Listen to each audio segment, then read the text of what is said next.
Maligayang pagbabalik po, latest weather update po tayo ngayong hapon po ng linggo, no? December 24, 2023. Pero bago tayo magpatuloy mga kaibigan, palike and subscribe naman po and pahit ng notification bell para mamaya updated kayo sa ating latest weather update. So ang hypnosis pa rin po natin galing po sa Pag-asa.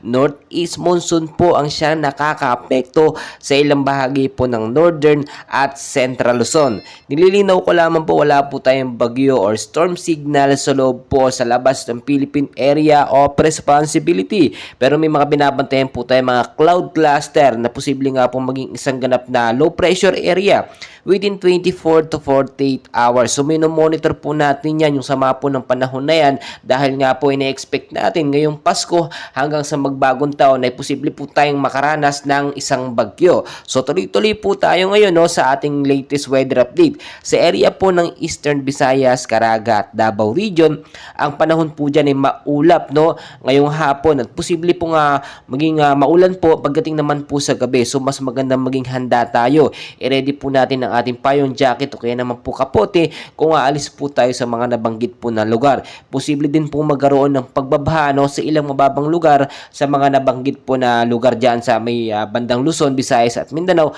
at landslide naman po sa mga matataas na lugar sa bandang Mindanao naman po. So tuloy-tuloy pa rin po tayo sa area naman po ng Cagayan Valley, Cordillera Administrative Region, Aurora at Quezon. Ang lagay po ng panahon dyan, maulap po na panahon ang naranasan kaninang hapon o ngayong hapon, at posibleng magkaroon naman ng mga isolated rainfall shower at heavy rainfall pagdating ng sa gabi. Kaya naman maging handa tayo magdala ng payong jacket o kaya naman po kapote kung mga aalis po kayo at pupunta hahabol pa ng mga Christmas party kung sa mga lugar man nakakainan or mga okasyon na ating dadaluhan. So sa area po, no, dito naman tayo sa may bandang Metro Manila. At ang lagay po sa Metro Manila, no, at ilang bahagi po ng Luzon, maulap pa rin na panahon ng ating mararanasan na may mahinang pag-uulan pagdating sa gabi.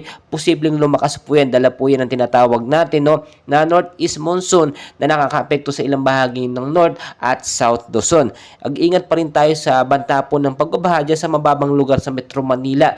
Linisin po natin yung mga estero canal na siya po naging main cause ng pagbabaha, gayon din sa matataas na lugar dyan sa may bandang Metro Manila. Alam naman natin, no, yung mga matataas na lugar at minsan nagkakaroon ng mga landslide prone area dyan dahil nga po sa patuloy na pag-uulan dahil sa paglambot ng mga lupa. So pahabol din tayo, no, sa ilang bahagi nga po ng Mindanao. Dyan po mandalas nagkakaroon ng mga pag-uulan. Dyan po dumadaan minsan yung mga active LPA. Mag-ingat po kayo dyan sa banta naman po ng landslide dahil anytime po hindi natin mape-predict ang galaw po ng bagyo o ng panahon, pabago-bago po yan. So habol po tayo, no, sa Bicol Region, Palawan, Visayas at Mindanao. Maulap pa rin ang panahon dyan na may mahinang pag-uulan pagdating sa hapon at posibleng lumakas pagdating naman po sa gabi, no. Tulad po na yung sinasabi, wala po tayong sama ng panahon or bagyo ngayon, pero binabantayan po natin yung mga cloud cluster na posibleng maging active LPA within 24 to 48 hours. And hopefully nga po ngayong Pasko at hanggang sa magbagong taon ay wala po tayong maranasan o dumating na bagyo.